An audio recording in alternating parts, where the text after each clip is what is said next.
बूढ़ा पेड़। अपने तने पर साल दर साल की झुर्रियां समेटे एक बूढ़ा पेड़ हवा के झोंके से थर्राया। पत्तियों में उठी सरसराहट ने नींद से उठाया। हौले से ओस की बूंदें झटक कर नजरों को घुमाया और बगल में सो रहे नन्हे से पौधे को उठाया। उठ जा बेटा, देख सूरज निकल आया। कितना काम करना है तुझे और तू अभी तक अलसाया। पौधा नादान, सुबह की धूप का महत्व उसे समझ ना आया। बोला, बाबा सोने दो अभी, इतनी सुबह तो सूरज भी नहीं गरमाया। पेड़ ने लंबी आह भरी और बोला, देख तेरा एक फूल है मुरझाया, आती होगी वो मालिन, उसकी रोजी रोटी से एक फूल कम हो जाएगा जो तूने इसे न खिलाया।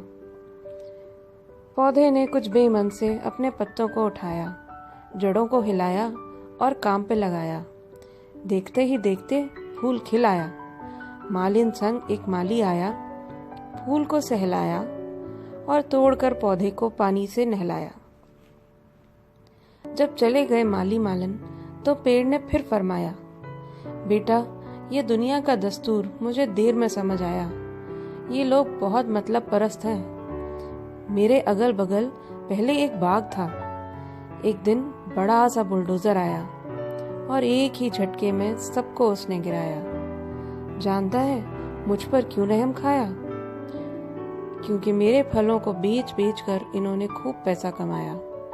जब तक मैं ये फल देता हूँ शायद तब तक खड़ा हुआ हूँ, वरना मुझे भी होता कब का काट गिराया।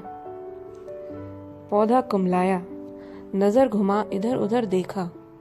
मीलों तक ईंटों के ऊंचे नीचे पेड़ थे, पर हरा भरा कोई न नजर आया।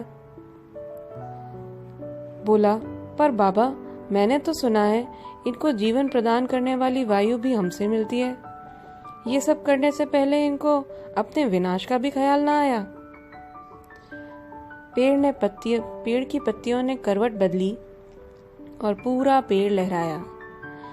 बोला, बेटा यही तो आज तक मुझे भी समझ नहीं आया।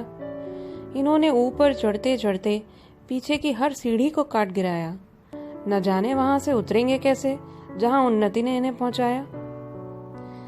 खैर तू इन बातों को छोड़ और बस फूल खिलाता जा। इन फूलों के कारण ही तू दुनिया में आया और इन्होंने ही आज तक तुझे बचाया। वैसे तो इनका कोई ठिकाना नहीं, क्या पता कब क्या इनके मन में आया। कल हमारी भी जरूरत ना पड़ी तो। इतने में वहां एक बड़ा सा बुलडोजर आया। पौधा सहम गया। बूढ़े पेड़ ने आंखें मूंद ली और अपनी एक टहनी पौधे के ऊपर लपेट उसे गले से लगाया। तू चिंता मत कर बेटा, ये तुझे लेने नहीं आया। आज मेरी बारी है। शायद मेरे फलों से इनका मन भर गया। अब चलता हूँ, ये कहकर पेड़ ने डालियों को झुकाया।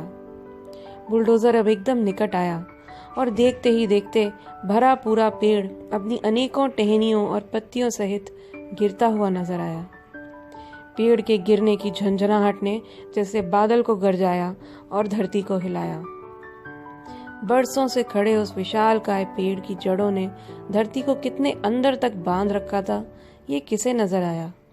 उसके टूटने की चोट ने धरती को भी रुलाया और रह गया बस उसकी जगह एक ठूंठ, जिसके ऊपर से टपकता गोंद जैसे बहता खून बयां कर रहा हो जो इस जुल्म इंसानों ने उस पर ढाया।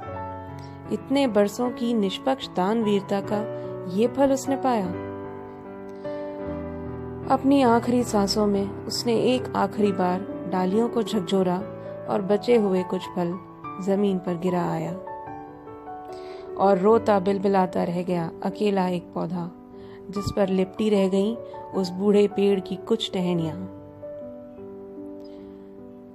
थोड़े दिन बाद उस बूढ़े पेड़ की जगह एक और ईंटों का पेड़ आया, जिसमें न फल थे न फूल, न हवा देता न हरियाली।